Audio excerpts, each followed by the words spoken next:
Hello, I'm Whitney Brown, and I'm here to say I support our brave troops fighting overseas. We all support our brave troops, and we all should support them. But what about those troops who are not so brave? Maybe they just signed up hoping for some education money or some hot gay military sex. Now they're on their way back to Iraq for the fourth or fifth time, and they're crapping in their pants. Shouldn't we support them just as much? I think we should. And you know another thing, people should say they support the troops because it just doesn't get said enough. Imagine, for example, if any time a politician mentions the war, they started by saying, "I support our troops," or "I support our brave troops," or even, "I support our brave troops even though some of them are gay and scared shitless." And imagine if not just politicians, but religious leaders, news people, commercial businesses, beverage makers, car companies, defense lobbyists, all said it whenever they were trying to sell their products or pimp their talking points. Imagine, simply because it's the right thing to say. Now, I can't make people say it, but if I'm the only one willing to stand up and say I support our troops, then I'll say it. I support our troops. Cowards, queers, and all.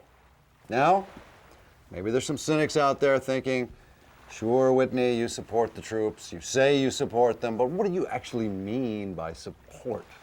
All right, that's a fair question.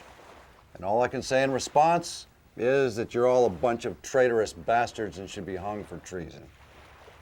What I mean when I say I support our troops is that I actually pay for their upkeep, their food, their ammo, their transport, everything. And I do that, not just because I'm a patriotic American, but also because they take 35% right out of my check every week. And if I don't pay, I'll end up in jail. What I mean is I am involuntarily, under threat of prison, forced to pay their support. But do I resent that? Yes. Other countries pay taxes, but they get something, like free health care. What do I get? I get to kill a bunch of Iraqis. Whoop-de-doo. Let me pose a question. What am I supposed to do with a bunch of dead Iraqis? Plus, I don't even get to keep them.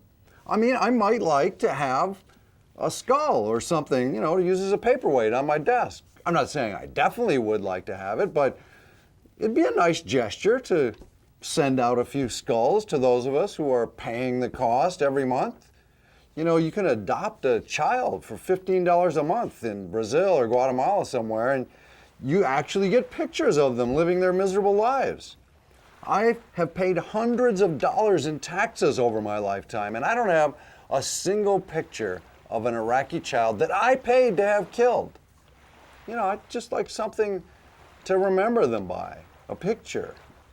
A lock of hair, a necklace of ears maybe. So no, I don't support the killing of Iraqis for which I get no trophies or mementos.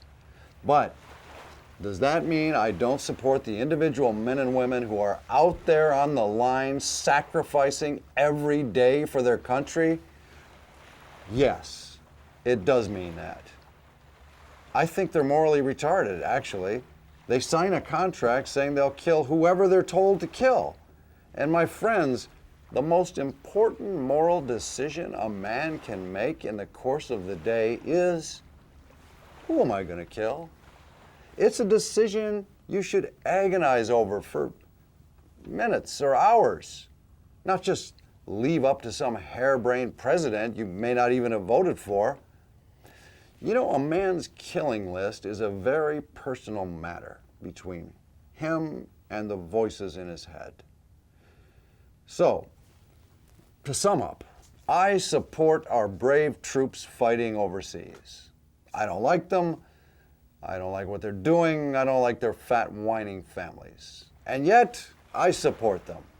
Thank God I live in a free country. Thank you.